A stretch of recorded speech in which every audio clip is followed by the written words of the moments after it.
And thousands of volunteers will play music at polling stations across the country on Election Day. The nonprofit behind the idea encourages voters to keep participating in the democratic process. NTD's Andrew Thomas has more on the upcoming performances.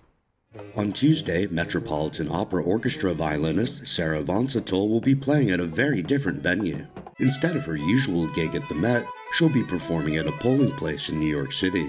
The musician is one of the thousands of volunteers who are part of Play for the Vote. It's something very unifying about voting. Music is universal. We all listen to music. Many children sing before they speak. It's an important part of human experience. So it's something that we share. Play for the Vote places local musicians at polling stations across the country.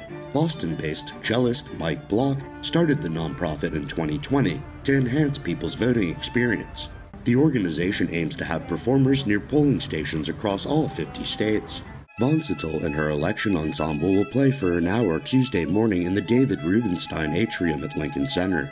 It's whatever we want. So what I think we're going to play this year, and some of the same things as 2020, is a string quartet by Dvorak. It's called the American String Quartet because he wrote it after coming to the U.S. and being inspired by things he heard here. I think we might play some patriotic stuff too.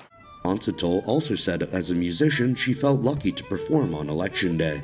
To volunteer my time this way is a privilege, just as voting is a privilege, and it's something positive that I can do and think about on a very important day. Play for the Vote hopes to have musicians at thousands of polling locations. The nonprofit hopes to uplift voters and add a little bit of fun to the electoral process. Election Day is Tuesday, November 5th. Andrew Thomas, NTD News.